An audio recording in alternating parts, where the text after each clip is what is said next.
Hey everyone, how's it going? My name is Blake Coward Johnson, and today I'm going to be explaining some code. Starting here, I have a color index. I basically want to bring in some new colors, so I have color yellow. I'm sorry, assign it as a new color. In parameters, I have the RGBs for 255 for red, 255 for green, and then 0 for blue to get the color yellow. Same thing for orange, red, green, and blue. Same concept. Here I start to create my world. Assign as a new world 800 by 600. It's named Earth as well, but it's 800 by 600 my parameters, so it's just the size of the Earth. Um, Here I'm creating a house. I created a house. So basically, here is the starting point for the frame of the house. I asked the turtle. I created a new turtle. Named him as T1. Assigned him as a new turtle, and then in his parameters I have 150 by 500, and that's basically the location where I want him to start at. Then I assigned him in world Earth. So basically, yeah, this is where he started at. This is where he started, but he created the rectangular frame for the house.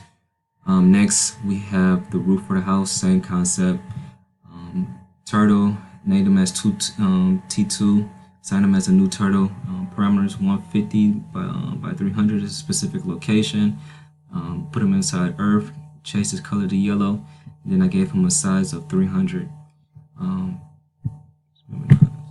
Same thing for chimney, my windows, and my door for my house. Get into the methods. Here, as you can see, it's public.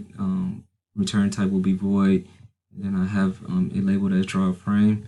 In its parameters, I have int height, int width.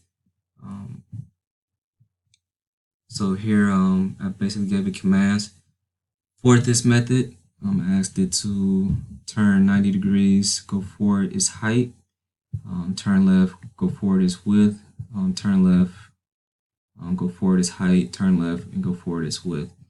Now for its height and its width, this is for the frame size. Let's go back up to the frame. Okay, so its width, it was 518, and then its height was 200. So basically, yeah, so I was just asking it to go over 518, and then down 200. Cool. See what else. The method for the roof, same concept.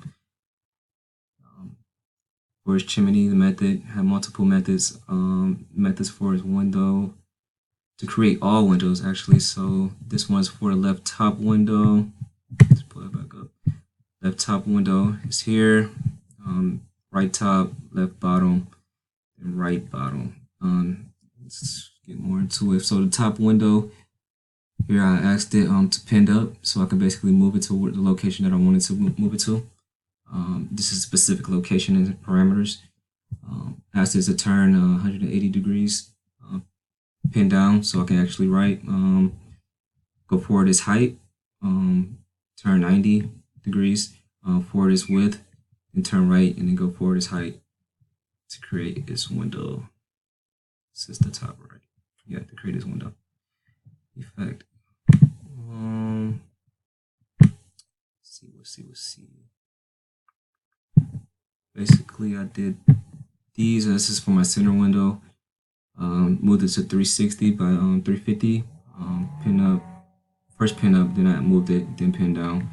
Basically, I just gave it its forward height divided by 10, and then I gave it a negative 10 degrees turn so it can get a circle effect. And I just continue to repeat the step until it basically connected to make a circle. And here I just created my door, same concept. What else? We could change some sizes for our roof, just to show you if we was to change the size of the roof, where it would end up, as far as a different location. So we make this, I think it was 300 at first. We make this 200. How? Run. So basically, yeah, it just makes it smaller. So we'll set that back to where is it? set it back to 300, back to its original value. Compile that, run it. Yeah, it's back where it should be at. So cool, you guys. That's my house. That's all I have for you today. Thank you.